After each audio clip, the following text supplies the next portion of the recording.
A educação é o maior e o mais difícil problema imposto ao homem. Eu sou a Franciele, está começando Hora da Coruja.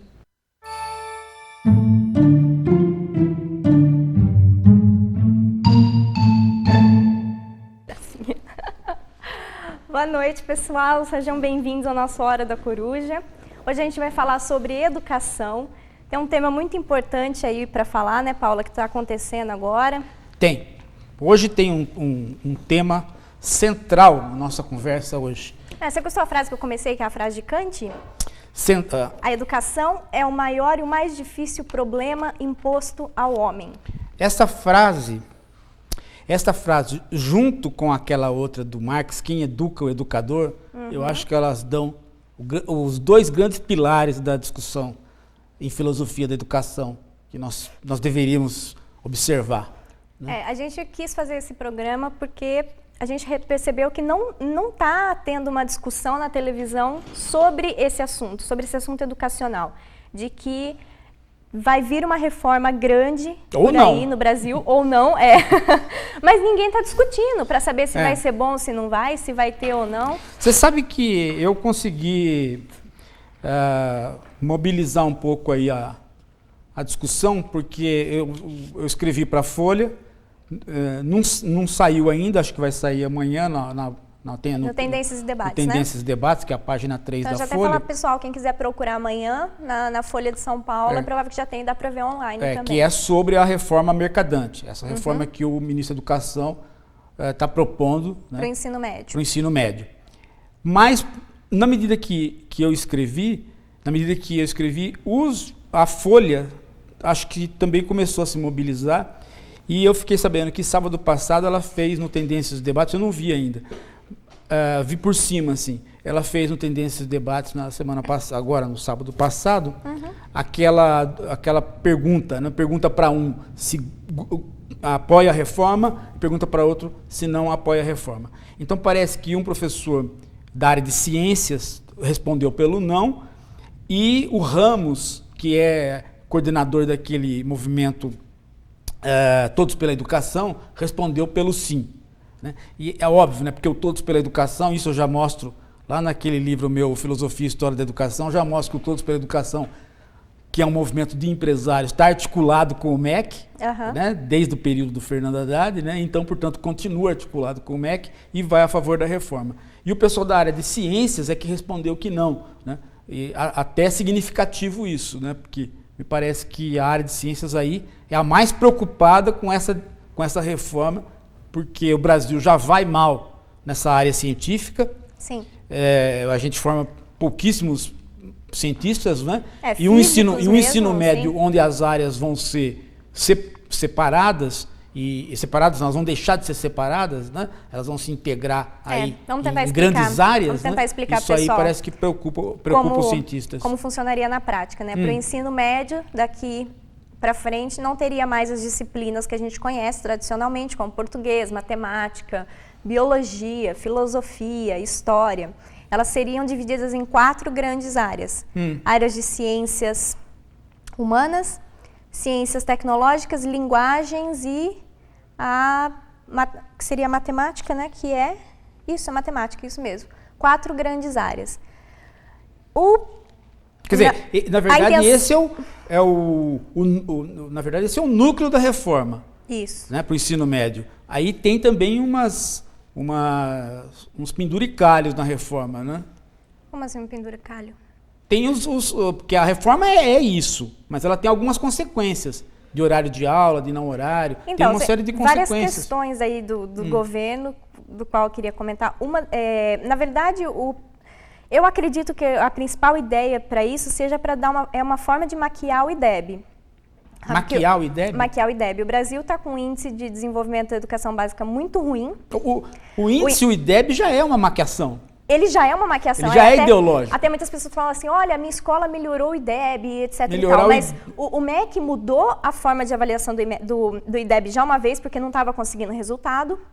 Então, para mostrar esses números internacionalmente, ele começou a colocar como critério de avaliação não só mais a prova dos alunos, a nota dos alunos, e qualificação de professor e tudo mais. Começou a colocar, a escola tem biblioteca ou não tem? Sei. Biblioteca quer dizer, significa, tem livro. O Fernando Haddad, né? Isso tem. O Fernando Haddad, que foi ministro, agora é candidato à Prefeitura de São Paulo, esses dias eu escutei ele falando que ele foi o ministro que incorporou a ideia de qualidade dentro dos índices educacionais. Quer dizer, ao invés de você fazer um índice tipicamente que é baseado numa prova, ele incorporou a ideia de qualidade, porque incorporou dentro do índice, chamado IDEB, os apetrechos da escola, digamos assim, o ambiente da escola. Eu avalio essa incorporação como sendo uma maquiação. Né? Quer dizer, na verdade, o IDEB, ele tira da população a capacidade dela entender o que está acontecendo com o aluno. Exatamente. Né? Porque à medida que eu faço um índice qualitativo, eu posso até achar que, do ponto de vista governamental, tem uma utilidade. Né? O índice sintético, que o IDEB é um índice sintético. Né? Mas, do ponto de vista do entendimento que a população tem do que está acontecendo, ele é ideológico, porque a população pode dizer, bom, IDEB alto, isso não significa que o aluno está aprendendo, isso pode significar o quê? Que a escola tem um apetrecho que pode não estar sendo usado, que geralmente é esse eleva caso. O IDEB. Né? Então, o IDEB me parece ser um índice ideológico. Agora, se o IDEB já é ideológico, pior ainda, a maquiação do IDEB, como você está dizendo, né? Quer dizer, essa segunda metodologia do IDEB, né? Porque assim, a gente tem que alcançar esses resultados. Estão sendo cobrados resultados de qualidade agora. A gente já conseguiu colocar as crianças na escola, mas agora precisa ter qualidade de educação. Isso também não é tão verdade, né? Não, uma boa parte. O que eu achei agora que eu queria conversar com você... Não, porque essa história de que o Paulo Renato falava, né? Que faleceu. Que ele colocou as crianças na escola e o governo Lula deveria agora dar qualidade. Mas também não é tão verdade essas coisas, né? Tem muita criança fora da escola, muito jovem fora da escola. No ensino fundamental, não. Mas o Brasil ainda enfrenta um problema no ensino médio. E é aí que o Mercadante quis dizer agora, como atual ministro, de que essa nova reforma iria tornar a escola mais atrativa para os jovens, de uma forma os jovens conseguirem terminar o ensino médio. Porque quem está morando no estado de São Paulo não tem muito essa visão, né, de que os jovens não terminam o ensino médio. Quando a gente se forma no ensino médio, praticamente 90% das pessoas que fizeram ensino fundamental terminam o ensino médio. Agora, nos outros estados, até mesmo no Rio de Janeiro, que a gente, morando no Rio de Janeiro, pode ver isso. Eu fiz estágio no Rio de Janeiro recentemente. A evasão já é muito grande desde o primeiro ano. Às vezes as turmas começam de 8, 10 classes de ensino fundamental, se transformam 4 de ensino médio de primeiro ano só, e no final das contas não consegue formar uma turma. Sim. Isso no Rio de Janeiro, a gente está falando de um estado muito aí, próximo. Aí a ideia, então a ideia do Mercadante é assim, ele quis saber o porquê que os jovens estão abandonando a escola. O Mercadante quis saber? É isso. E ele não sabe? Não, ele não sabe o porquê. Ele foi nomeado ministro sem saber isso. Isso. E aí ele fez uma pesquisa, provavelmente pagou bem caro, e ficou sabendo que a escola não é atrativa para os jovens. Ele ficou sabendo que a escola não é atrativa para os jovens. Exatamente. Mas esse ministro realmente ele fica sabendo de coisas que ninguém sabe, né? Não, ele é muito pagou bom, uma pesquisa para descobrir isso. É que continua a tradição do Haddad, né? O Haddad já pagava pesquisas assim, né? Para saber coisas que... O Paulo Renato também. Pagar pesquisa, eles adoram pagar. Então, porque eles precisam ficar sabendo da realidade, né? Eu acho fantástico. É porque os filhos deles não estudam nessas escolas, né? Nunca estudaram, nem os do Paulo Renato, nem os do Haddad, e se é que o Mercadante conseguiu fazer filhos, não sei, fez filhos. Não sei. Tomara que não. Mas eles não têm nenhum contato, a família dessas pessoas não tem nenhum contato com a escola pública, então eles têm que fazer pesquisa para descobrir o que a escola pública precisa. Então, como a escola não é atrativa, a escola não é atrativa. Você precisa tornar a escola atrativa. Provavelmente ele pensou em contratar uns palhaços, porque o salário de professor já está mais ou menos para um nível ali de palhaço. A escola não é atrativa, né?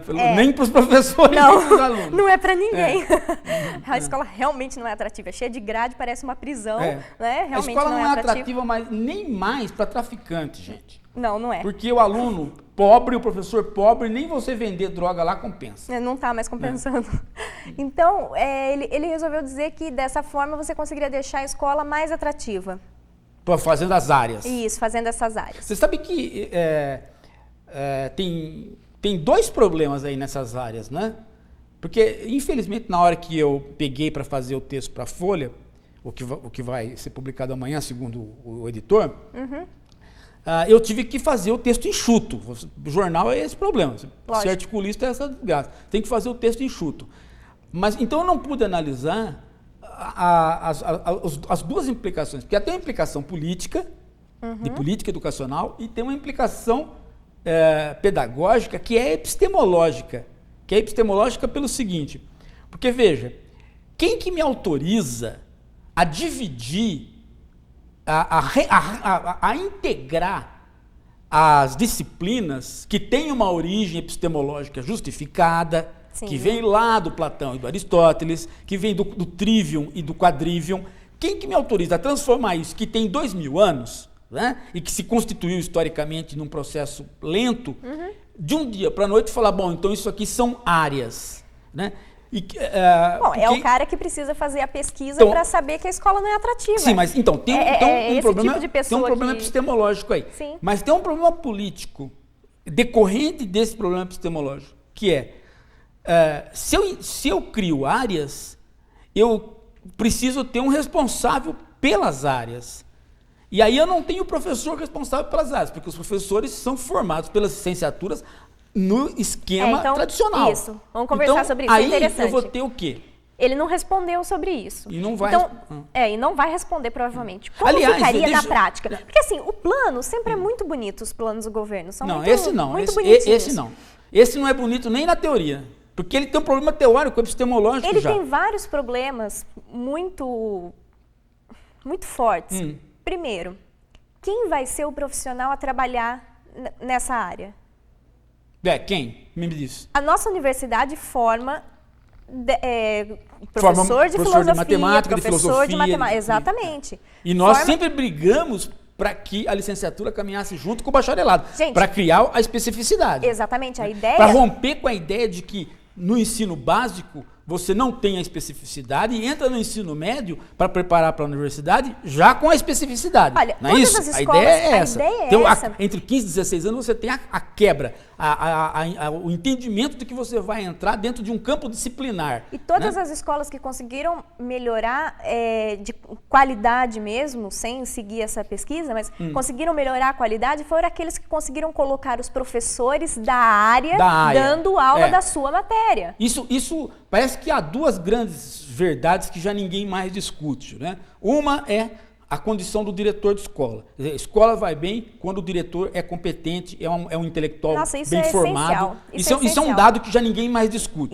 Direita e esquerda concordam. Só quem já trabalhou numa escola com um bom diretor e com um péssimo diretor sabe Agora, o que significa. O outro dado que ninguém mais discute, que já é também consenso para a direita e para a esquerda, políticas, é este da especificidade. Né? O professor formado especificamente, ele faz crescer a condição dos alunos. Né? A especificidade, ela traz um benefício para o aluno, né? Ele conviver com professores que são formados naqueles cânones, Paulo, disciplinares. Tanto é que, na prática, quando você vai procurar um médico, todo médico se forma clínico geral. Sim. Certo? Porém, você sempre procura o médico do que é específico para cuidar da sua doença. E o processo da medicina é muito parecido, o diagnóstico da medicina é muito parecido com a questão educacional, porque primeiro você vai para o clínico geral. Isso, primeiro você tem que ter... Depois você vai para o especialista. Que é mais ou menos a formação, a formação que a nossa... gente tem. Isso. Né? A gente vai primeiro para as situações gerais, a matemática básica, a alfabetização. Depois de 9 anos de escola, a gente tende aí para especificidade. Ou mesmo na universidade, praticamente o primeiro ano de graduação é um ano onde quando você faz filosofia, você tem aula de história, de psicologia, de antropologia, de sociologia. Aliás, a gente percebe que um dos grandes problemas de formação de professores no Brasil, Fran, eu pelo menos entendo assim, é o fato de que a universidade forma professores no curso de pedagogia para o ensino básico. E esse curso de pedagogia, ele tem um problema. Qual? Né? Ele não tem especificidade. Não adianta você falar assim, é letramento, é tal coisa, é tal... Não tem especificidade. A própria palavra pedagogia tem a ver com a não especificidade. Porque ela é um levar ao saber. né? Ela não discute a questão do saber e as especificidades. Tanto é que o curso de pedagogia tem problemas gravíssimos na hora das metodologias, né? O pessoal não sabe matemática e vai estudar ensino de matemática. O pessoal não sabe português e vai estudar o ensino de português. Esse ensino de é muito problemático na universidade. Agora, veja só. Então, este curso é o único curso de não especialistas, né? Isso, e não está dando muito certo. E não está dando muito certo. Os outros cursos dão mais certo por serem de especialistas. Então, a universidade não vai mudar. E olha o que dava certo. A universidade não vai mudar. Não. Ela não vai se adaptar à reforma e criar professores. Porque, veja, Francis, eu vou lembrar uma coisa para você do seguinte. Teve um tempo que já foi feito esses conglomerados, que foi a época da ditadura militar. Na época da ditadura militar, uma das reformas que teve foi uma reforma onde criou-se conglomerados. Então, por exemplo, História e Geografia passaram a ser estudos sociais. E aí obrigaram a universidade a se adaptar a isso. E as universidades resistiram, mas aquelas que não puderam resistir foram obrigadas a transformar, a eliminar os seus cursos de Geografia e História e criar os cursos de estudos sociais. Sim. Então aí algumas universidades optaram pela seguinte coisa: cria-se os estudos sociais como licenciatura curta, de 3 anos. Certo. Mas mantém o bacharelado em História e Geografia para poder não perder a tradição dos estudos pós-graduados. Talvez para ciências humanas. Mas agora a universidade não vai topar fazer isso. E como faz? Com razão, né? E com razão. Como você faz? Quando você forma um físico, você forma um bacharel em físico, então você forma um licenciado. Né? Não teria sentido eu formar um professor geral em ciências, né? E tecnologias. E aí depois eu tenho o físico. Mas nós já fizemos. Formado em 4 anos também, da mesma forma. Nós já fizemos isso. O meu diploma, né, que eu não fui buscar, o meu diploma que eu não fui buscar é assim, licenciado em ciências, / habilitação física, lá na Federal de São Carlos. Né? Agora, o nosso de filosofia, o meu e o seu de filosofia, já não é mais assim, já superamos essa fase. Né? Que é os 4 anos de bacharel em filosofia. Ou então, se você faz a licenciatura. No nosso caso era bacharel. Mas veja só como no caso da filosofia tem uma outra implicação, porque a filosofia voltou a ser disciplina agora. Sim, e justamente agora que nós estamos começando a recuperar essa tradição da filosofia no ensino médio, vem essa reforma e vai diluir de novo a filosofia. Nós vamos perder o que nós brigamos aí para conquistar. Né? A filosofia vai ser a mais prejudicada se passar a reforma. Filosofia e sociologia, que foram as últimas a conquistar o espaço novamente, né? Foram as últimas a conquistar o espaço agora, né? Isso daí é terrível. Agora, voltando um pouco no assunto, a gente estava falando sobre a questão da evasão. A ideia é que a escola não é atrativa. Porém, então quer fazer essa reforma. Porém, ao mesmo tempo, ele quer que as escolas se tornem de tempo integral. Sim. Do ensino médio. Mas ele vai reduzir o número de professores. Só um momento, a gente chega lá. Vamos primeiro pegar essa questão. Manter o aluno na escola o dia todo. Sim. O aluno brasileiro, que quando está no ensino médio, a grande maioria já tem que trabalhar, nem que seja por meio período, para ajudar os pais. É por isso o número grande da evasão. Você acha que realmente vai ter alguma melhora sendo de tempo integral a escola? Não, primeiro que eu não acredito que ele consiga efetivar o tempo integral, porque ele vai reduzir o número de professores.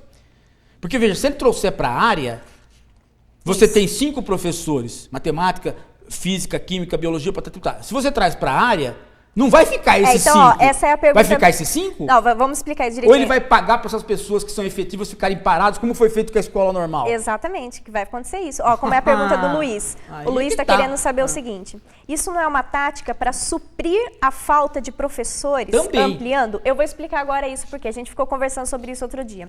O Luiz estava funcionando mais ou menos assim. O ministro disse que seria muito bom, porque cada professor vai poder ficar na escola. Na escola dele. Ou seja, o professor de filosofia que tinha só 20 aulas naquela escola, então teria que acabar pegando 2 escolas para preencher o horário, ele vai poder pegar 40 aulas de ciências humanas e permanecer numa mesma escola. Para isso ele vai ter que expulsar o professor de sociologia, o de história, de geografia, se for o de filosofia que vai ficar. Ele vai ter que expulsar muitos outros professores. É. E outra coisa, como vai ser o critério... A folha de pagamento vai ser a mesma, mas o número de professores vai ser reduzido. É uma racionalização por baixo. Outra coisa, como vai ser o critério de quem vai ser o primeiro a escolher? Vai ser por mais tempo? O que eu mais escutava na Porque escola... são todos concursados. São todos concursados. Quem vai escolher? Quem tem mais pontos. Provavelmente vai ser esse o critério de corte. Se eu sou concursado, eu sou efetivo. Então como é que você... Para onde eu vou? Então, se não tem disciplina para mim? Vou explicar. Funcionaria mais ou menos assim. Se uma escola tem 80 aulas e você tem 5 professores, então você poderia preencher aí 5 vezes 4, 20, 200 horas de aula. Como a escola só tem 80 para esses professores dessa área de humanas, por exemplo, só vão ficar 2 professores nessa escola. Vamos pegar os 2 professores que têm mais tempo de casa. Ou seja, vamos supor que seja um professor de história e um professor de geografia. Eles vão assumir todas essas aulas de humanas. Os outros professores são concursados, eles não podem ser mandados embora. Sim. Eles vão ter que começar a ocupar o que vier, o que sobrar. Mas vão começar a ir para outras escolas preenchendo essa carga horária das outras escolas. O problema veja só, porque num primeiro momento eu achei que a reforma era inteligente. Eu não pensei que a reforma fosse burra. Inteligente significa o quê? Que as áreas viessem sem a eliminação das disciplinas.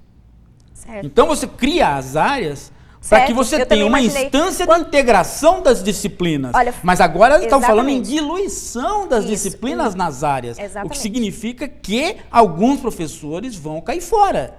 Só que eles não vão poder cair fora. Então o Estado vai pagar esses professores para ficar fazendo o quê? Veja, nós temos um problema na escola normal hoje. A escola normal foi extinta no Estado de São Paulo e os professores ainda são efetivos, estão lá parados. Eu tenho a professora que ela está parada. E o cara está ganhando. Entendeu? E o cara achou, isso aí o governo do Estado achou fantástico fazer. A gente deixa um funcionário, porque deixa um funcionário parado. O Estado é muito rico, ele paga o professor para ficar em casa. Mas não vai acontecer isso. Você sabe o que vai acontecer? Um professor, ele vai preferir 1000 vezes pegar 20 horas, como é hoje em dia. Pega 20 horas numa escola, 20 em outra, 2 próximas da casa dele, onde ele possa lecionar. O que vai acontecer é que ele vai ser obrigado a pegar a aula onde estiver. Significa que se ele for jogado, como em São Paulo, por exemplo, não falta professor na Zona Oeste, mas falta muito professor na Zona Leste. Que é o que acontece nas capitais. Isso. Então, o que vai acontecer em São Paulo? A sobra grande de professores da Zona Oeste, eles vão ser obrigados a ir trabalhar na Zona Leste. Morando em São Paulo, você sabe que para começar isso já não é possível. Portanto, o cara uma das primeiras medidas que o cara vai fazer é largar a profissão. Já começa por aí. Né? Não, eu falo que não é possível por questão de tempo mesmo. Você não tem como chegar numa escola, teria que mudar com toda a família. Não, eu estou falando largar a profissão é o seguinte, porque quando você está empregado no serviço público, ganhando R$5.000, você pensa 2 vezes para largar. Sem dúvida. Que é o meu caso. Lógico. Né? Lógico. No final de carreira.